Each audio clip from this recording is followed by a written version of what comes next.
논어의 앞부분에 자로나 자공, 안회와 같은 공자의 주요 제자들이 이미 소개가 됐습니다.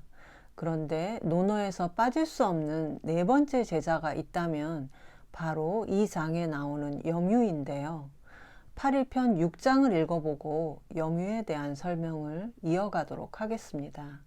계시 여어 태산, 자위 염유왈, 여불능 구여, 대왈, 불능.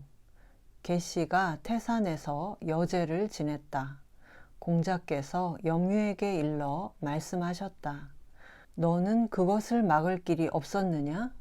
막을 길이 없었습니다. 자왈, 오호, 증위태산, 불여, 임방호. 공자께서 말씀하셨다. 아, 슬프도다. 일찍이 태산의 하느님이 임방만도 못하다는 말인가? 8일편 4장에서 공자에게 예의 근본을 질문했던 임방이 다시 소환되고 있는데요. 우선 염유가 어떤 인물인지 살펴보겠습니다. 염유의 이름은 염구인데 자인 염유보다는 이름인 염구로 더 많이 알려져 있습니다. 공자보다 29세 연하인 노나라 사람이었는데요. 염구는 기회가 뛰어나고 정치를 잘하는 것으로 이름을 알렸는데 공자의 초기 제자 중에 가장 중요한 역할을 했던 제자 4명을 꼽는다면 당연히 염구가 여기에 포함이 됩니다. 공자 학단 바깥 사람들이 볼 때는 염구가 가장 탐나는 인물이었다고 할 수 있는데요. 자로가 너무 우직해서 다루기 힘들고 안회는 아예 정치에 관심이 없고 자공은 너무 수완이 좋아서 오히려 부담스러운 반면에 염구는 주어진 일만 착실하게 잘 해내는 공무원 스타일이었기 때문입니다. 공자가 14년의 유랑을 끝내고 노나라 군주와 국인들의 존경을 받으면서 영예롭게 귀향할 수 있었던 것도 다름 아닌 이 염구의 덕분이었는데요. 공자가 유랑길에서 몸과 마음이 지쳐가고 있던 무렵에 노나라 계시 가문의 젊은 수장인 개강자가 염구를 노나라로 불러서 일을 맡깁니다. 그리고 얼마 안 돼서 염구는 제나라와의 전쟁에서 큰 공을 세워 개강자의 마음에 쏙 들게 됐죠. 기분이 좋아진 개강자가 염구에게 군사 전략에 관한 것을 누구에게 배웠냐고 묻습니다. 염구가 기회를 놓치지 않고 제가 아는 모든 것은 스승님께 배웠다면서 개강자의 궁금증을 자극했습니다.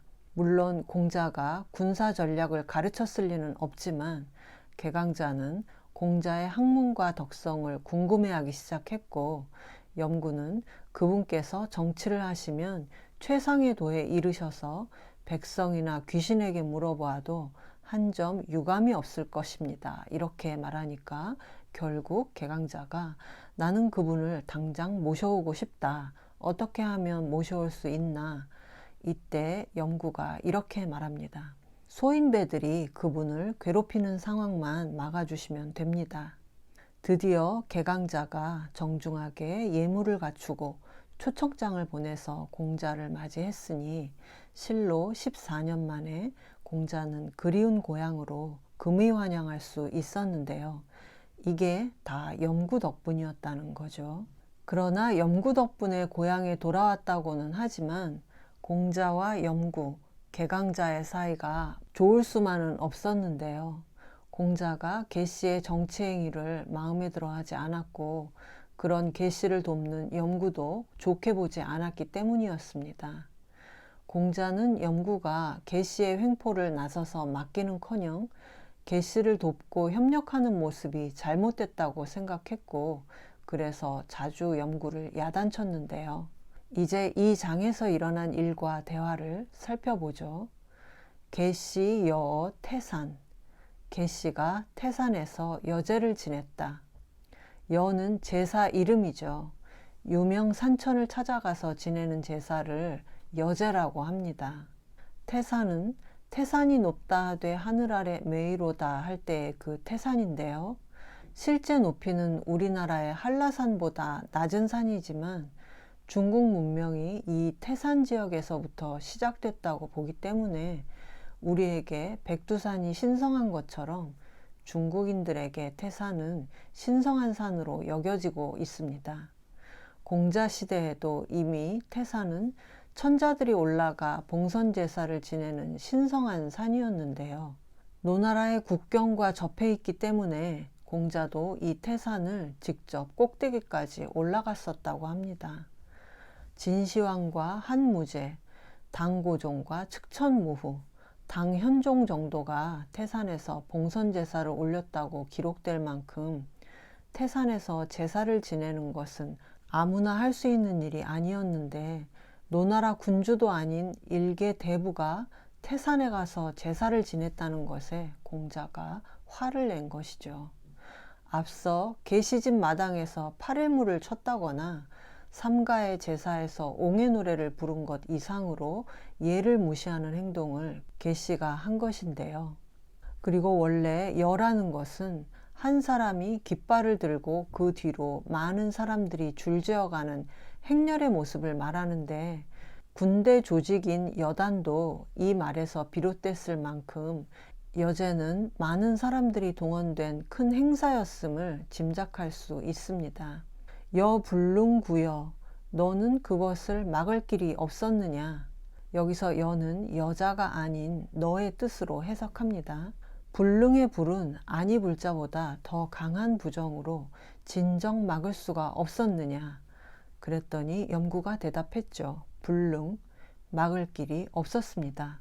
공자는 염구의 이런 복지부동하는 모습에 실망합니다. 오호는 보통 오호 통제라 이렇게 쓰는 깊은 탄식을 나타내는 감탄사죠. 증이 태산 불려 임방호, 일찍이 태산이 임방만도 못하단 말인가? 이것은 예로부터 제사를 지내지 않아야 할 곳에 제사를 지낸다든가 제사를 지내지 말아야 할 사람이 제사를 지내는 것을 음사라고 하고 잘못된 제사를 지내면 오히려 재앙이 온다는 생각이 있어 왔습니다. 공자는 계시가 태산에 가서 지낸 여제를 음사로 규정하고 태산의 신이 그런 음사를 구분 못할 줄 아는가, 그런 뜻으로 태산이 임방만도 못하다는 건가 이렇게 탄식한 것인데요. 임방은 앞서 4장에서 공자에게 예의 근본을 물었던 사람이죠. 공자는 계시라는 자는 대부식이나 돼서 임방도 다 아는 예의 근본을 모른단 말이냐? 이렇게 말하지 않고 임방이라는 사람도 예를 아는데 하물며 태산이 그걸 몰라서 계시가 올리는 제사를 받으실 것 같냐? 이렇게 말하면서 애둘러 계시와 그것을 막지 못한 염구를 꾸짖는 말을 한 것이죠. 공자에게는 영험한 태산에는 당연히 신이 살고 있고 그 태산의 신은 대부인 계시가 올린 제사 따위는 받아들이지 않을 만큼 상식적이라는 믿음이 있었던 것입니다. 이 장의 대화는 공자가 유랑을 끝내고 노나라에 돌아왔을 때 있었던 것이 분명한데요. 공자는 태산에 가서 제사를 지낸 계시보다도 그것을 막지 못한 염구에게 더 화가 났던 것이 아닐까요? 염구가 처한 상황은 지금도 많은 공무원이나 직장인들이 경험할 수 있는 그런 상황이라고 할 수 있죠.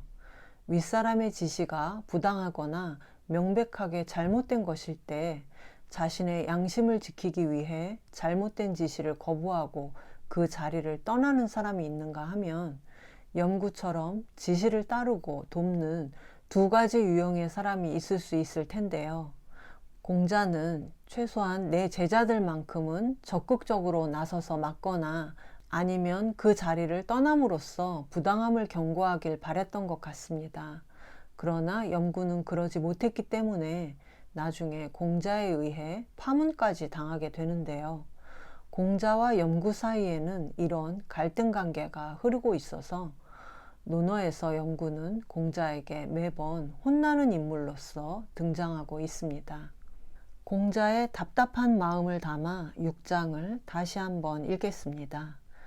계시 여어 태산 자위 염류왈 여 불능구여 대왈, 불능. 계씨가 태산에서 여제를 지냈다. 공자께서 염유에게 일러 말씀하셨다. 너는 그것을 막을 길이 없었느냐? 막을 길이 없었습니다.